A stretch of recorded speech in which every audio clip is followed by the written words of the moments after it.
They're the best in the fleet, the best in the country, the best in the world. But they weren't always. At the height of the Vietnam War, the U.S. Navy was losing the battle in the skies. From the ashes of defeat rose the greatest fighter school on earth and a new breed of pilot. This is the real story of Top Gun.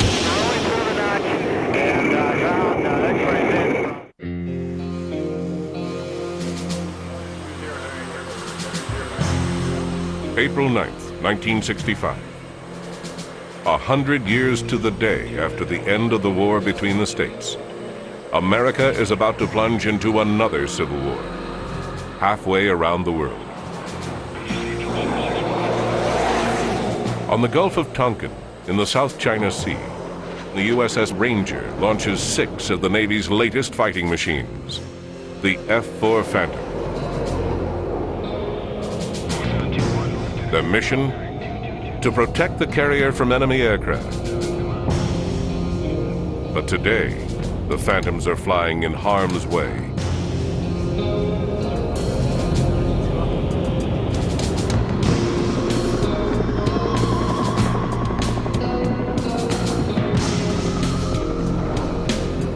In 1965, few Americans can find Tonkin Gulf on a map. But every day they're learning more about a Southeast Asian nation called Vietnam. In March 1965, the first GIs wade ashore. Most expect in 1 year their tour will be over, and so will the war. 7 years from now, the fighting will rage on. But in the spring of '65, the U.S. has never lost a war, and the skies of Vietnam belong to America. Or so it seems. On April 9th, a surprise is waiting for the Navy fighters. North Vietnamese MiGs.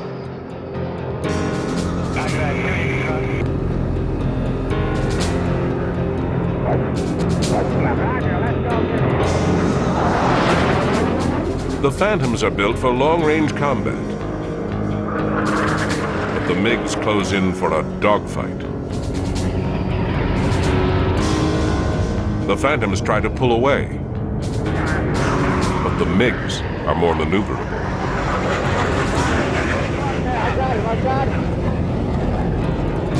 After a series of hard turns, one of the Phantoms has lost precious airspeed. It can't shake its pursuer. Yeah, tell me how it's nosing on me, but I'm in deep trouble here. Overhead. I can't do anything about it.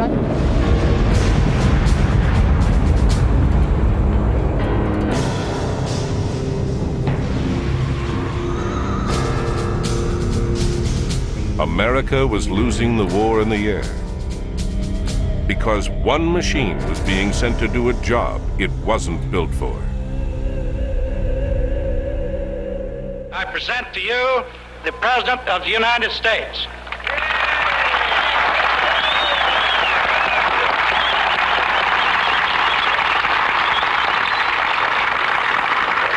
These planes, which help protect the security of the United States and the dozens of countries which are associated and allied with us all around the world, which would not be free if it were not for the power and the determination of the United States. The F-4 Phantom was introduced at the height of the Cold War, amid high hopes. It was so impressive that both the Navy and the Air Force ordered the plane.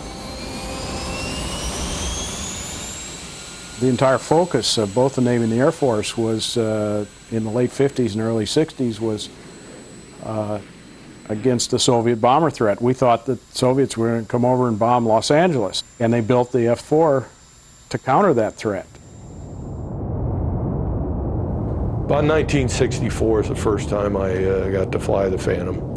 And Phantom would do things no other airplane I had ever flown could do, you know. I had one up to Mach 2.38, which at that point in time, everything just starts heating up and the warning lights come on. You know, if you get frictional heating on her, and the airplane just, she's reached her heat limits. The airplane would continue to go, but it'd start coming apart. I'd never flown anything that fast.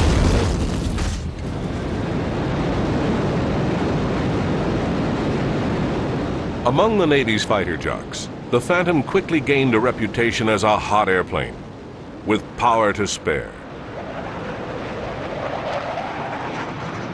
It could reach 1,600 miles per hour and soar to 66,000 feet, both unprecedented in a fighter.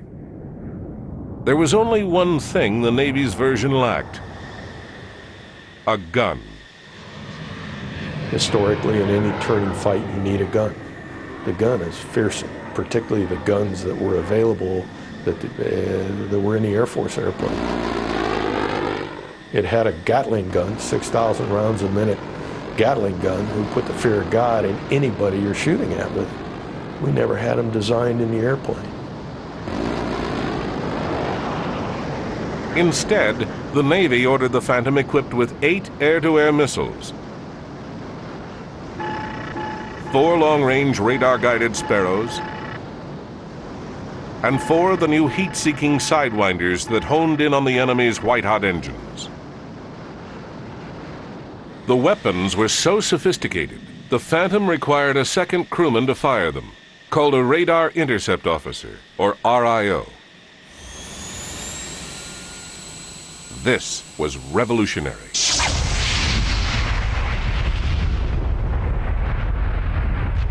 A Phantom pilot could hit a target he couldn't even see.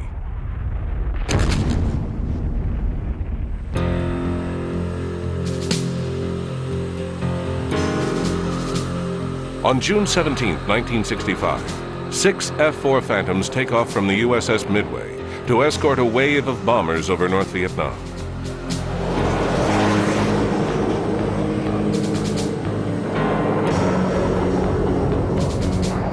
In the lead are Lou Page and his RIO, J.C. Smith.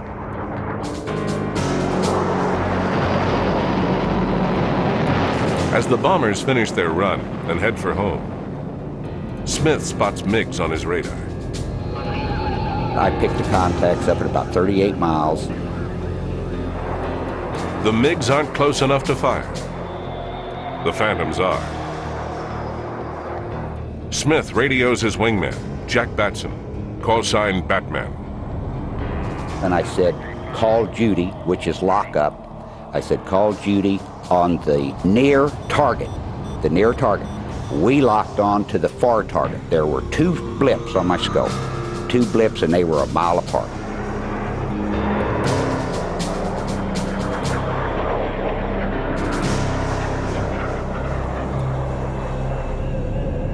Echo Tower, Coa, do you want to go after this guy?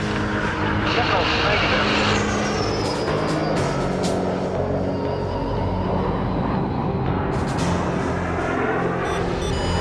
I said, shoot, shoot, shoot. Lou squeezed down. Batman squeezed down. I saw the Sparrow fly right by our wingtip. We had, boom, 2 airplanes down. That night, the Navy celebrated its first kills of the Vietnam War. The age of push-button warfare had arrived, and the dogfight seemed a thing of the past.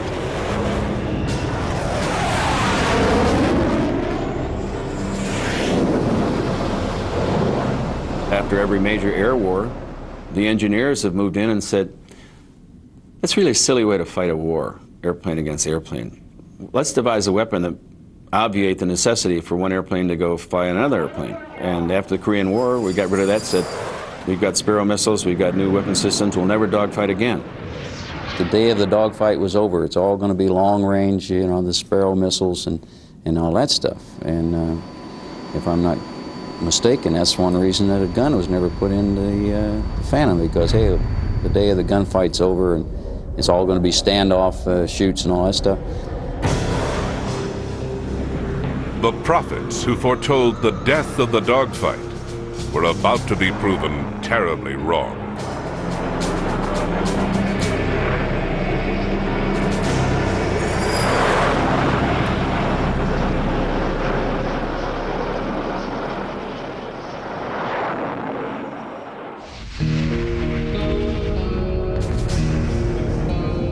In the early days of the Vietnam War, the battle in the air suddenly took a turn for the worse.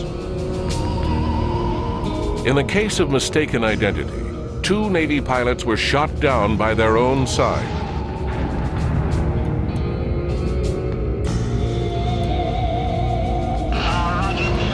In the wake of the tragedy, the Pentagon ordered pilots to identify targets with the naked eye before shooting. That changed everything. Along comes Vietnam, and we're trying to fight MiG-17s instead of Soviet bombers, and the F-4 was thrown into a role that was never envisioned for it. The F-4 Sparrow missile was designed to be fired from at least 1 mile, but now it was being fired much closer. In late 1967, Phantoms launched 55 Sparrows without a single hit. Worse, the Phantom's smoky engines made it easy to spot.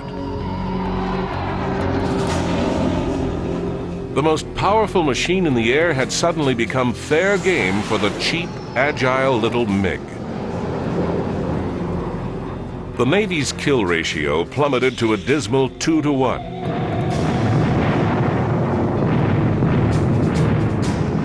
It was still shooting down twice as many planes as the enemy was, but every time 1 Phantom went down, 2 crewmen were killed or captured.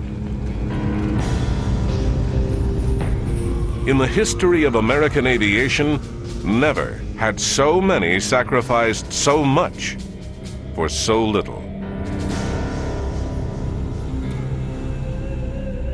1967, I was out there on Enterprise, and to put a real perspective, something that I think everybody will understand, is we lost 17 guys in 11 days. The problem was devastatingly simple. Navy pilots were forced to fight at close quarters, but the Phantom was built for fighting at long range. You have to get in close with them. You have to identify them. Therefore, you're in a wrestling match with them.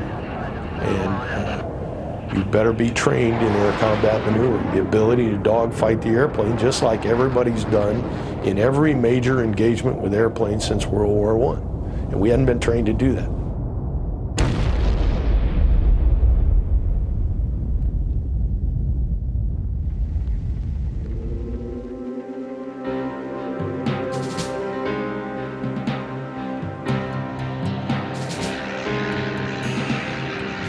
When World War I began, both sides were using the biplane simply for spying.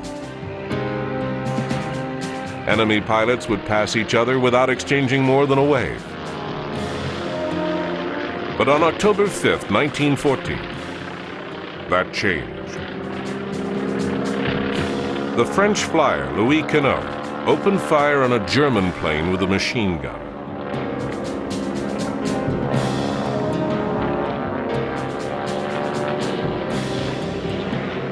Quinault recorded history's first air-to-air kill.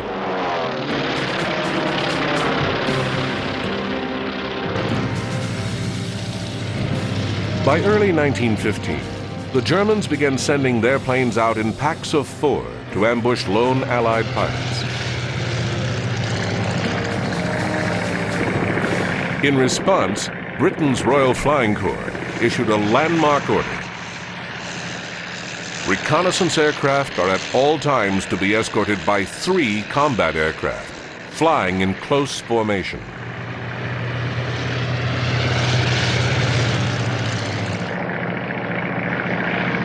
It was the dawn of the dogfight. a new hero appeared in the skies over Europe, the Ace. In 1916, the German ace Oswald Bölke wrote the book on air combat. The principles he outlined still ring true. Secure all possible advantage before attacking. If you initiate an attack, follow it through. Fire only at close range. Keep your eye on your opponent. Attack your opponent from behind. If your opponent dives to attack you, turn to meet him. Always remember your line of retreat. Fight in groups of 4 to 6 and avoid several aircraft attacking the same target. Bölke met his fate after colliding with another German plane as they both dove for the same target. He died ignoring his own advice. Within a generation, the fighter made a quantum leap forward. Time itself changed.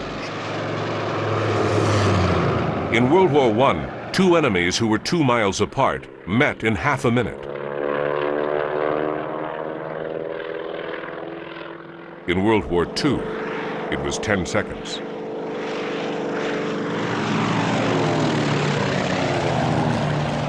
At the outbreak of the war, the Germans ruled the skies with their swift Messerschmitt. Until it came up against the English Spitfire. The Japanese Zero met its match in the American P-38 Lightning.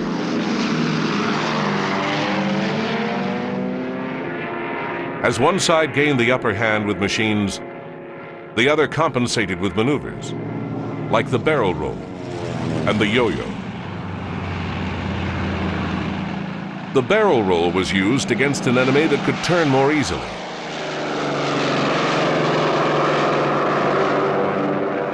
The attacker would simply turn the other way, then roll toward his target.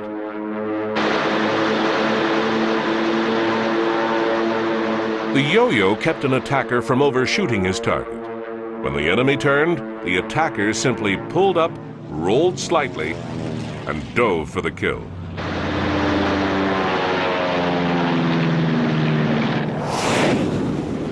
By the Vietnam War, the lessons of dogfighting were 50 years old, but no one was teaching them.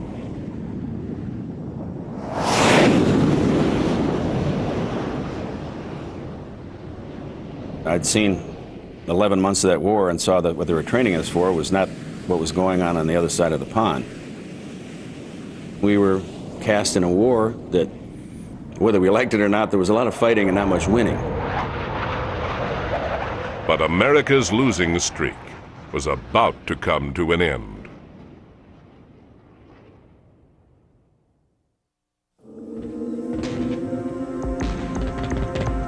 Early in 1968, all hell broke loose in Vietnam.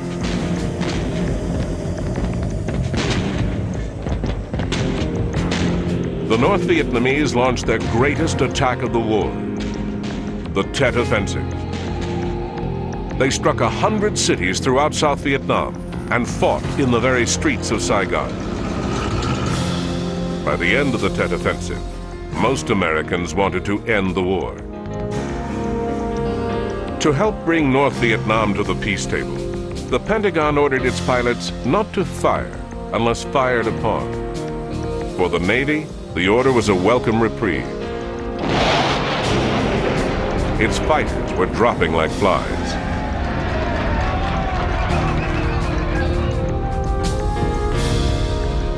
In May, as Tet was winding down, 5 Navy Phantoms jumped 2 MiG-21s.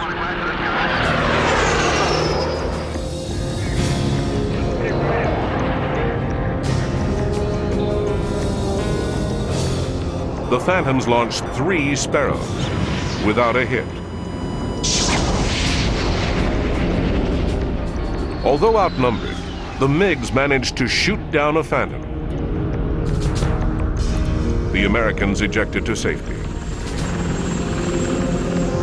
The next encounter wouldn't be so lucky. The following month, a Phantom from the USS America was shot down. One crewman was killed. The other became a POW.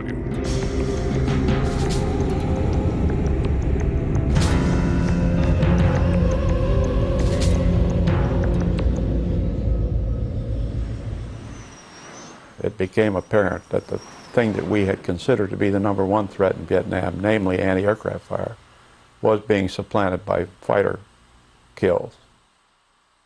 Captain Frank Ault, skipper of the carrier Coral Sea, knew just how bad things were. In 2 years, his pilots had failed to shoot down a single MiG.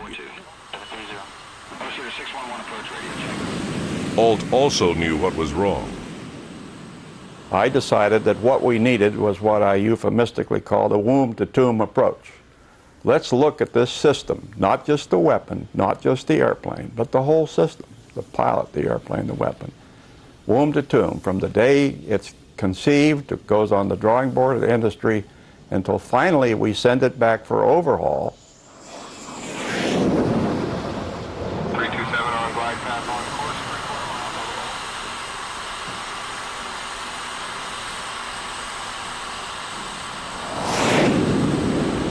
After firing off one memo after another, Ault was summoned by 2 admirals to explain himself. When I was called in March of '68, I thought, not knowing what was the purpose of the meeting, that I was being called in to be given hell for rocking the boat.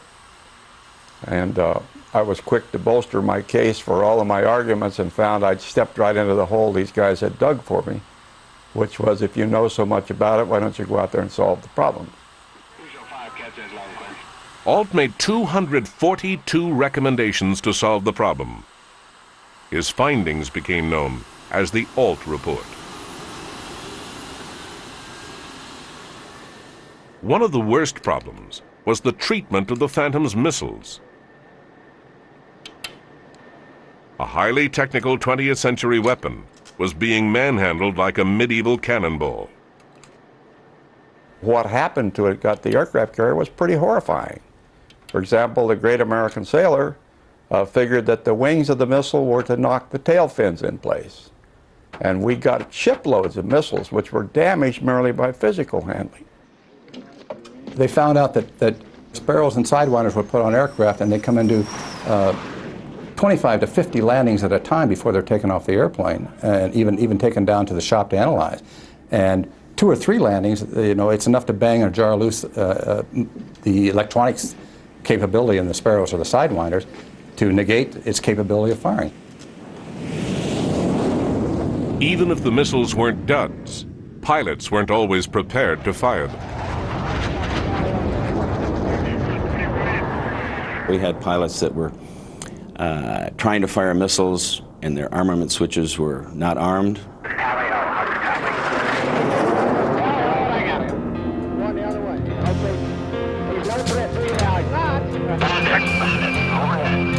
Most of all, pilots weren't trained for the kind of close-quarters fighting they ran into in Vietnam.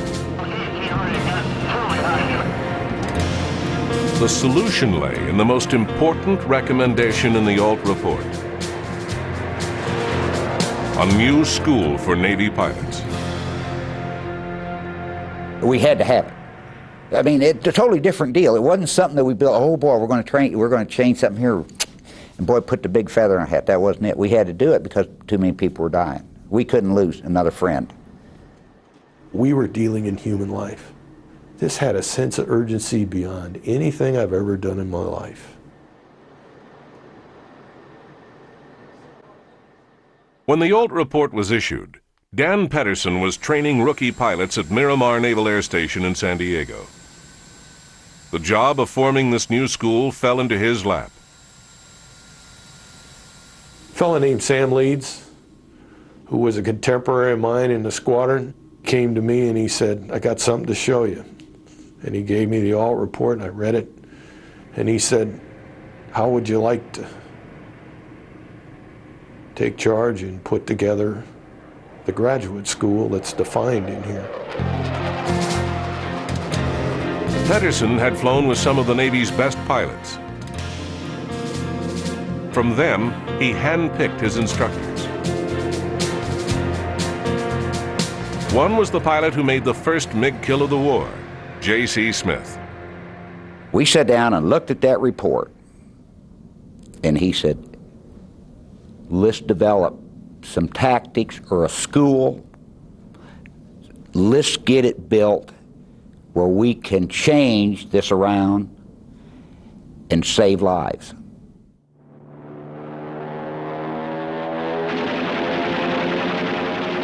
Pilots would go back to basics to relearn lessons from the heyday of dogfighting.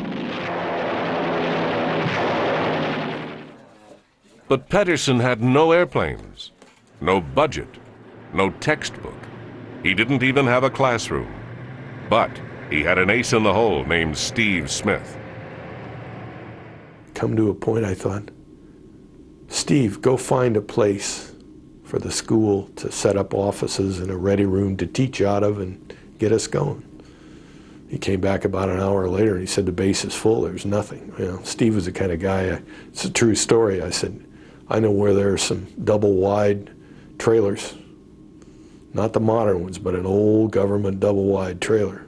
And I said, I want it over here. And he said, is Saturday okay? As it turned out, it took me, I think, 2 cases of beer and a Saturday. And by Monday morning, the building was there, and there was a guy painting it for us. From an old trailer and a few gallons of paint arose a new school of air combat. Top Gun. 1969, Top Gun was a Quonset hut. Top Gun was half a dozen small tables and chairs. Top Gun was crews coming into the school full of enthusiasm, full of passion. It was instructors of the same age or younger, full of that same passion, that same enthusiasm, and one other element, which was combat experience. Pedersen and his instructors were flying by the seat of their pants. They had only 3 months to figure out what their pilots needed to know and how to teach it.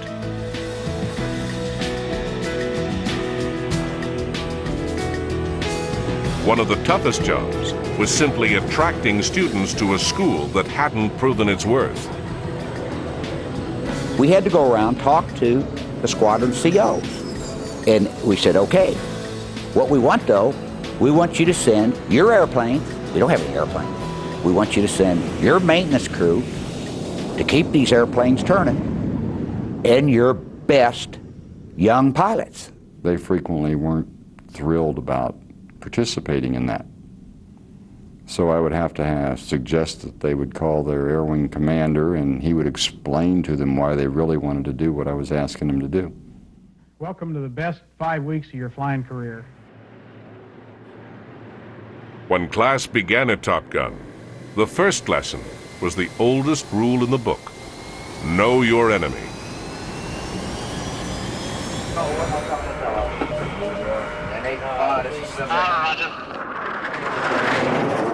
We went back and we reviewed all the encounters. Our intelligence officer reviewed all the encounters that had been made to date in Vietnam, and we looked at what the MiGs had done, and we started flying that way. When Top Gun got its hands on a captured MiG-17, the instructors could not only tell their students how deadly it was, they could show them. It was a sobering sight. To a man, the people that came up and flew against it the first hop, everybody said, I've never seen an airplane turn like that in my life. Better they should see that in the western United States than over Hanoi. In the Nevada skies, students and instructors alike made a startling discovery. The MiG had a blind spot. Its pilot couldn't see what was under his own nose because the MiG's jet intake was so large.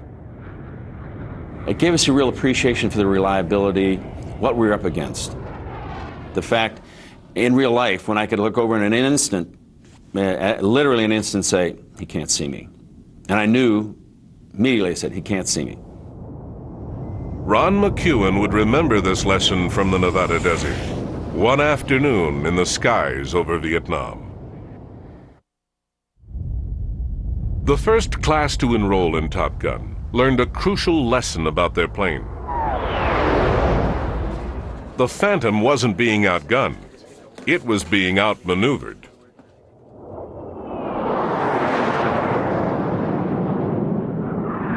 Your first line of defense is to put your airplane in a position where he can't shoot you. Your second line of defense is to put your airplane in a position where you can shoot him. The trick with an F-4 is you might be able to get behind somebody, but you have to get far enough behind him so that you have range to use your missiles. And if you're too far behind him, he'll be able to turn so that you're not behind him anymore. In the skies of Nevada, Top Gun pilots learned the MiG could turn faster than the Phantom. But the Phantom could climb faster than the MiG and keep climbing until the pilots circled over and came up behind the MiG. Top Gun devised a tactic to exploit the Phantom's strength and the MiG's weakness. It was as simple as the egg. Your fighting ground is shaped like an egg. You go up into the vertical, you come back over, you can get nose tail, you just don't get slow with this MiG. We knew we could outclimb him, so take advantage of what you got. To their new discovery about the MiG, Top Gun added an old lesson from the days of dogfighting. Fight in pairs. Loose deuce formation, as we call it. Two airplanes flying side by side. You can maneuver out of that formation in place, or you can cross turn. There are a lot of things you can do. We didn't develop that. That had been done before. If you were an adversary trying to attack this body, as you approached, you had to rapidly pick one or the other. Well, once you committed to one, you became vulnerable to the other. So now we begin to work in unison. And one may actually set himself up to be a target, and as the adversary would attack him, the other would roll in and take advantage of that situation. It's like boxing is. One of the fighters kept the pressure on him and kept him turning horizontally down in the bottom of the egg, while the other guy's up in the vertical top of the egg watching the fight. And we just take turns, go in and make a pass on him, try and shoot him.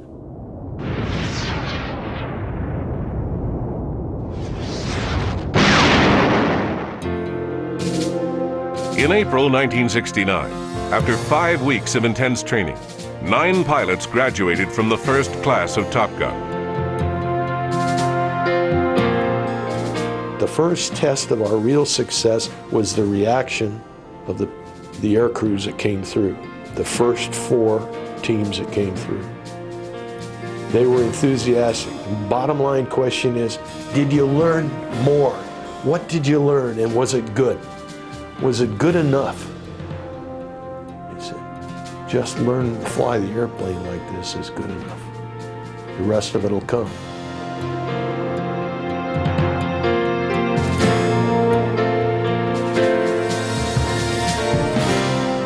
Over in Vietnam, no one knew whether Top Gun had passed the test. The Navy was keeping pilots on a short leash as the peace talks dragged on. A year went by, and dozens of Top Gun graduates waited to prove themselves. There were no engagements, and so there was no real litmus test of whether the graduates were doing well or not. Then, on March 28, 1970, the test came.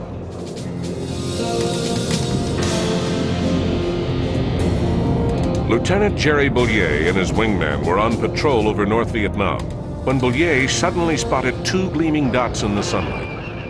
MiGs. Boulier's wingman took off after one MiG. Boulier dove for the other and began the egg maneuver.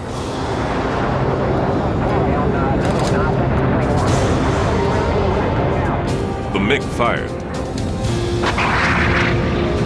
The shot went wild. The MiG tried to shake Boulier, but he kept circling in the egg. Now he was looking down the MiG's tailpipe.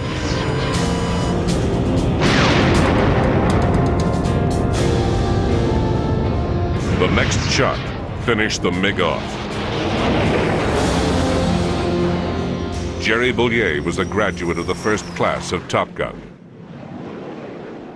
And the first message that came out when he got his MiG was right back to Top Gun and to the rest of the Navy, giving Fighter Weapons School credit for his MiG. He didn't even take credit for it himself, and I've never met a fighter pilot that gave anybody else credit for anything. Was Top Gun truly a good school? Was Jerry Boulier simply a great pilot? Or was North Vietnam just having a bad day?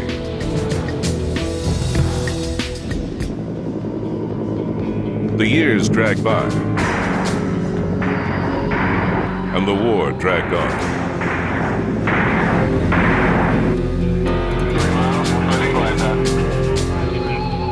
Then, in December 1971, the peace talks deadlocked. To break the impasse, America resumed the bombing.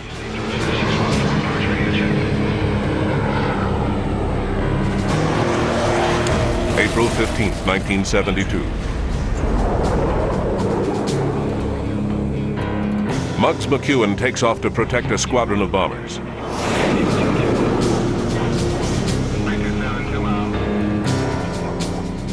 In minutes, his radar intercept officer picks up a report. Bandits. We had no more across the coast, and we got a vector for bandits at bullet flight. This is Oswald, vector 278, 75 miles for bandits. Well, Bogies is unidentified bandit is confirmed hostile.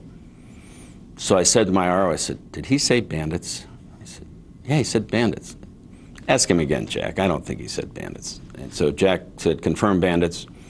He said, I confirm bandits. Well, this is it. The moment of your lifetime, the defining moment of a fighter pilot saying, this is it.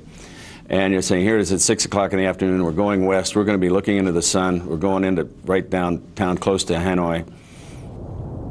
But it's better than no fight at all.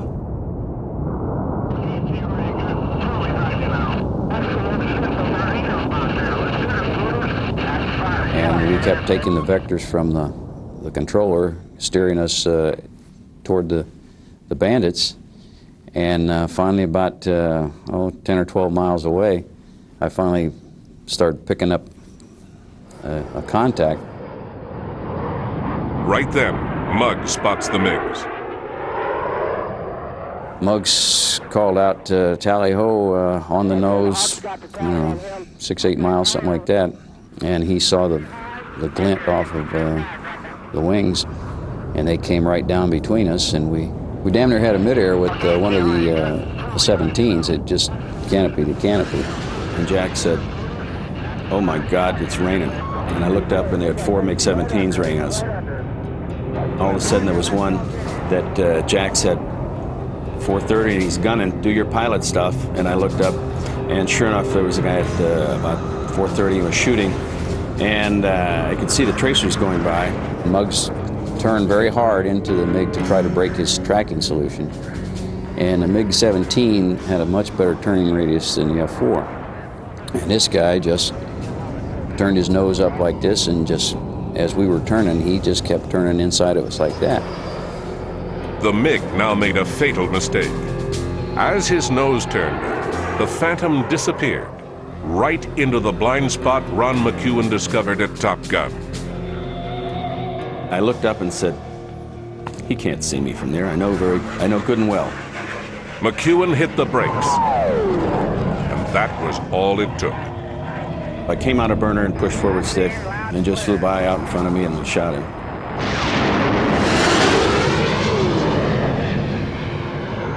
At that instant, another MiG was hot on the tail of their wingman. And so I maneuvered him around and then came around and shot the other one off at 6 o'clock. The battle still wasn't over. Yet another MiG was closing in on Muggs and Jack.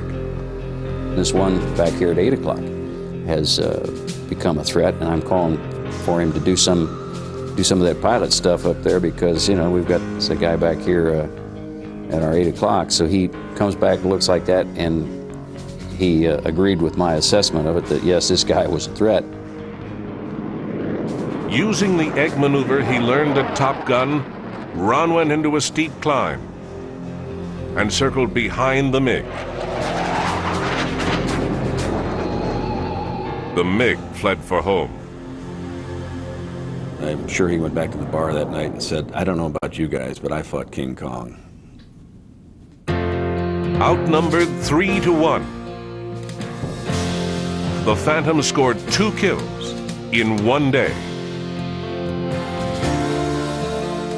After years of failure, the Navy finally had cause to rejoice. Top Gun at last had proof its lessons worked. But even greater proof was yet to come.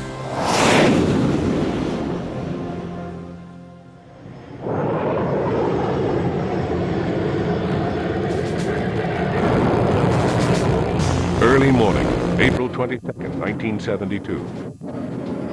The waning days of the Vietnam War.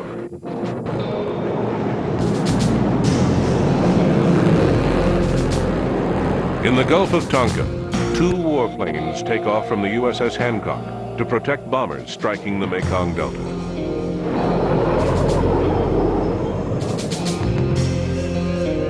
Suddenly, the Hancock's air traffic controller picks up enemy planes and vectors the Phantoms for an intercept. In minutes, Lieutenant Jerry Tucker spots a low-flying MiG-17.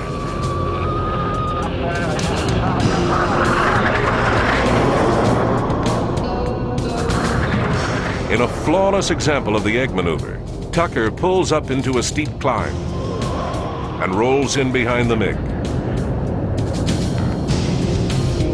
The MiG is a sitting duck. Then, the unprecedented happens. The MiG pilot ejects. He'd rather lose his plane than lose his life. The MiG's adversary was a graduate of Top Gun. Frank Ault, the man who rocked the Navy's boat, had gambled on Top Gun and won. I had no trouble at all buying the idea that this was the way to go. The greatest converts were the commanders who once fought sending their best pilots to an untested school. They saw what they learned and what they could teach the rest of the people in the squadron. I don't think a single one didn't come back and say, thank you. You did a heck of a job for us. As encounters between MiGs and Phantoms rose, Navy kills soared. I think 32 aircraft were shot down, and 30 of those were shot down by graduates of the school. Among these were kills by ACE's Randy Cunningham and Willie Driscoll, both graduates of the first Top Gun class. Of their 5 kills, 3 came on a single day. One of the real values of Top Gun is their ability to take the air crew that they train and get them prepared in such a way that when they walk out the door, they have this real sense in their heart that no matter what, and we mean no matter what, and I'm talking about life or death hanging in the balance, they can do it. After I went through Top Gun, I never thought that I was going to go up and lose, that it gave you the confidence that no matter who you met, that your training was going to carry you through the day. Willie and I wouldn't be alive today if it hadn't been for Top Gun. Once we sent Top Gun graduates back to Vietnam, they did very, very well. And the ratio changed from 2-to-1 to 13-to-1. We were able to show in combat where it really mattered, not just studies in classrooms. We were able to take the ALT report, turn it into instructors that put people out the front door that dramatically improved the kill ratios in air-to-air combat in Vietnam. if you say, was it worth it? Did we do the job? The kill ratio at the end of the war ended up 12-1. In the latter 14 months of the 8-year Vietnam War, we had a kill ratio, our Navy had a kill ratio of over 21-1. That speaks for itself. What began as a seat-of-the-pants crash course has developed into the world's best air combat school. But lessons are always in danger of being forgotten. It's been as long since Vietnam as it was between World War I and World War II. We have aviators who have spent an entire career and never been shot at.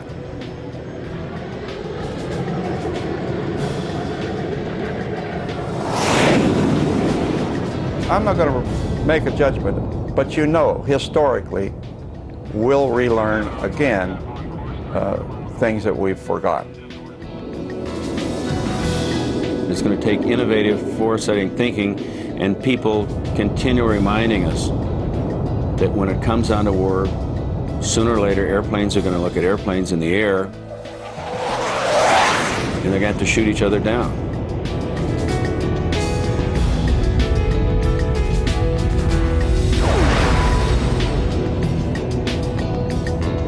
The greatest lesson Top Gun taught was that the machine could never replace the man.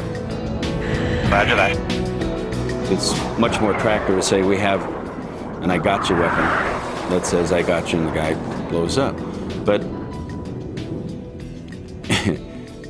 we still have never developed that machine. We don't have that type of doomsday machine, and I don't believe we ever will. The same tactics that we learned from the earlier air engagements in history are still germane. They will win again. It is never the machine, it's the man.